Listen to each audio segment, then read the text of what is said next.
എല്ലാവർക്കും നമസ്കാരം. ഒരു സ്റ്റേറ്റിനെ സംബന്ധിച്ചിടത്തോളം അതല്ലെങ്കിൽ കോർപ്പറേഷൻ, മുനിസിപ്പാലിറ്റി, പഞ്ചായത്ത് ഇതിനൊക്കെ സംബന്ധിച്ചിടത്തോളം ആ ഒരു പ്രദേശത്ത് നടക്കുന്ന വികസന പ്രവർത്തനങ്ങൾ ആലോചനകൾ, കൂടിയാലോചനകളും അതുപോലെ തീരുമാനങ്ങളിലൂടെയൊക്കെയാണ് പുറത്തു വരുന്നത്. ഇതിനൊക്കെ ഓരോ ബോഡികളുണ്ട്. ഇപ്പോൾ സംസ്ഥാനത്താണെങ്കിൽ നിയമസഭാ യോഗങ്ങൾ ഇടയ്ക്ക് വിളിക്കും. അതുപോലെ കോർപ്പറേഷനാണെങ്കിൽ ഇതുമായി ബന്ധപ്പെട്ട കൗൺസിൽ യോഗങ്ങളുണ്ടാവും. മുനിസിപ്പാലിറ്റിക്കായാലും പഞ്ചായത്തിനായിരുന്നാലും ഒക്കെ തന്നെ ഇങ്ങനത്തെ യോഗങ്ങളുണ്ടാവും. ഇതിലൂടെ തിരഞ്ഞെടുക്കപ്പെട്ട ജനപ്രതിനിധികൾ ചേർന്നാണ് ആ ഒരു പ്രദേശത്ത് എന്തൊക്കെ വികസനങ്ങൾ വേണം, എന്തൊക്കെ കാര്യങ്ങളാണ് മാറ്റം വരുത്തേണ്ടത്. പ്രഥമമായിട്ടുള്ള ഒരു ബോഡിയാണ് ഈ കൗൺസിൽ യോഗങ്ങൾ. ചാലക്കുടി നഗരസഭയെ സംബന്ധിച്ച് പറയുകയാണെങ്കിൽ ചാലക്കുടി നഗരസഭയിലെ പുതിയ ഭരണസമിതി ആലീസ് ഷിബുവിൻ്റെ നേതൃത്വത്തിൽ അധികാരം ഏറ്റെടുത്തത് ഡിസംബറിലാണ്. എന്നുവെച്ചാൽ 2025 ഡിസംബറിലാണ് അധികാരം ഏറ്റെടുത്തത്. ഇപ്പോൾ ഡിസംബർ, ജനുവരി, ഫെബ്രുവരി, മാർച്ച്, ഏപ്രിൽ അവസാനമായി.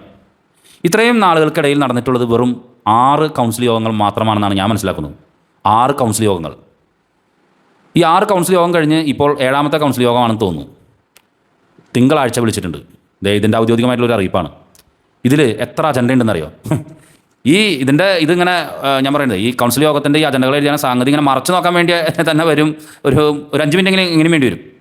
66 അജണ്ടകളാണ് ഈ തിങ്കളാഴ്ച കൂടാൻ പോകുന്ന കൗൺസിൽ യോഗത്തിൽ വെച്ചിട്ടുള്ളത്. 66 അജണ്ടകൾ. ഈ 66 അജണ്ടകൾ എങ്ങനെയാണിത് ചർച്ച ചെയ്ത് ഇതിലേക്ക് തീരുമാനം എടുക്കാൻ പോകുന്നത്? 66 അജണ്ടകൾ എനിക്ക് തോന്നുന്നു ഒരു 3-4 ദിവസം വേണ്ടി വരും. അതല്ലെങ്കിൽ വേറെ ഒരു ടെക്നിക്ക് ഉണ്ട്. ഈ ചില കാര്യങ്ങൾ പറഞ്ഞ് പ്രതിപക്ഷം ബഹിഷ്കരിക്കും കൗൺസിൽ യോഗം. അപ്പോൾ പിന്നെ ആരോടൊന്നും ചോദിക്കേണ്ട, ഒക്കെ ടിക്ക് ചെയ്ത് പോവാം. അങ്ങനെയുള്ളൊരു തന്ത്രമാണോ എന്നറിയില്ല. എന്തായിരുന്നാലും ചാലക്കുടി നഗരസഭയെ സംബന്ധിച്ചിടത്തോളം ഒരു മാസത്തിൽ 2-3 കൗൺസിൽ യോഗങ്ങളൊക്കെ നടത്താം. പക്ഷേ ഇത് ഈ 66 അജണ്ടകൾക്ക് വേണ്ടി കാത്തിരുന്ന എന്താണെന്നറിയില്ല. അപ്പോൾ പറയുന്നത് തെരഞ്ഞെടുപ്പ് പെരുമാറ്റച്ചട്ടം വന്നതായിരിക്കും. തെരഞ്ഞെടുപ്പ് പെരുമാറ്റച്ചട്ടം ഇപ്പോൾ നിലവിലുള്ളപ്പോൾ തന്നെയുള്ള അടുത്ത യോഗം വിളിച്ചേക്കുന്നത്.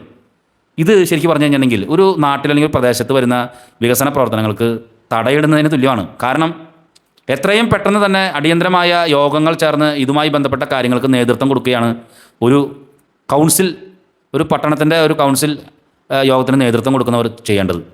പക്ഷേ ദൗർഭാഗ്യം എന്ന് പറയട്ടെ, 66 അജണ്ടകളുമായിട്ടാണ് ചാലക്കുടി നഗരസഭയുടെ കൗൺസിൽ യോഗം തിങ്കളാഴ്ച കൂടാൻ പോകുന്നത്. എനിക്ക് തോന്നുന്നു ഇത്രയും വലിയൊരു അജണ്ട വേറെ ഏതെങ്കിലും കൗൺസിൽ യോഗത്തിൽ വന്നിട്ടുണ്ടോ അറിയില്ല. ഒരുപക്ഷെ വന്നിട്ടുണ്ടാകാം, എനിക്കറിയില്ല. ഞാനിതിൽ മാധ്യമപ്രവർത്തനമായിട്ട് വന്നതിന് ശേഷം ചാലക്കുടി നഗരസഭയിൽ കണ്ടിട്ടുള്ളതിൽ വെച്ച് ഏറ്റവും ജംബോ കൗൺസിൽ യോഗമായിരിക്കും. അജണ്ടകളുടെ കാര്യത്തിൽ ജംബോ കൗൺസിൽ യോഗമായിരിക്കും ഇത്. ശരിക്കും പറഞ്ഞിട്ടുണ്ടെങ്കിൽ ഇതിന് ഉത്തരവാദിത്തം പ്രതിപക്ഷത്തിനുണ്ട്. ചാലക്കുടി നഗരസഭ ഭരിക്കുന്നത് UDFും പ്രതിപക്ഷത്തിരിക്കുന്ന LDFുമാണ്. LDFിൽ വളരെ പരിചയസമ്പന്നരായ ഒരു നേതൃത്വമുണ്ട്. പക്ഷേ അവരും ഈ 66 വേണ്ടി കാത്തിരിക്കായിരുന്നു എന്നാണ് എനിക്ക് സംശയം. അവരിടയ്ക്കിടയ്ക്കൊക്കെ പറയണം അതിന് അജണ്ടകൾ കൗൺസിൽ യോഗം വിളിക്കണം, മറ്റു കാര്യങ്ങൾ ചെയ്യണം എന്നൊക്കെ പറഞ്ഞുള്ള ഒരു പ്രഷർ ചെലുത്തണം. പ്രതിപക്ഷ നേതാവ് ജില്ലാ ആൻ്റണി ഉണ്ട്, മുൻ വൈസ് ചെയർമാനായിട്ടുള്ള വിൽസൺ പാനാട്ടുപറമ്പിൽ, അതുപോലെ തന്നെ VJ ജോജു, അതുപോലെ തന്നെ ഉഷാ പരമേശ്വരൻ തുടങ്ങിയവരൊക്കെ പ്രതിപക്ഷ നിരയിലുണ്ട്. പക്ഷേ ഈ 66 അജണ്ടയ്ക്ക് വേണ്ടി കാത്തിരിക്കുകയായിരുന്നു എന്നാണ് ഞാൻ ചോദിക്കുന്നത്. ഇതെങ്ങനെയായിരിക്കും നിങ്ങളാഴ്ച ഈ 66 അജണ്ടയും ചർച്ച ചെയ്യണമെന്നുള്ളത് നമുക്കെന്തായാലും കാണാം. ഇതെന്തായാലും ജനങ്ങളെ ബോധ്യപ്പെടുത്തേണ്ടത് ആവശ്യമാണല്ലോ. 66 അജണ്ടകളായിട്ടാണ് ചാലക്കുടി നഗരസഭയുടെ തിങ്കളാഴ്ചത്തെ യോഗം കൂടുന്നത്.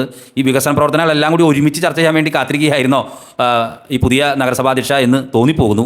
തീർച്ചയായിട്ടും അടുത്ത തവണത്തെ യോഗങ്ങളിലെങ്കിൽ ഇനി വരാൻ പോകുന്ന മാസങ്ങളിലെയൊക്കെ ആയിരുന്നാലും ഇത് വളരെ ഗൗരവമായിട്ട് ഒരു മാസത്തിൽ 1-2-3 തവണയൊക്കെ കൗൺസിൽ യോഗങ്ങൾ വിളിച്ച് കാര്യങ്ങൾ ചർച്ച ചെയ്യേണ്ട സാഹചര്യമുണ്ട്. ഇത്രയും ഈ 66 അജണ്ടയ്ക്ക് വേണ്ടി കാത്തിരുന്നത് എന്തായിരുന്നാലും അത് ഗുണകരമാണോ എന്ന് ചോദിച്ചു കഴിഞ്ഞാൽ നമുക്ക് തിങ്കളാഴ്ച നോക്കി കാണാം. നന്ദി, നമസ്കാരം.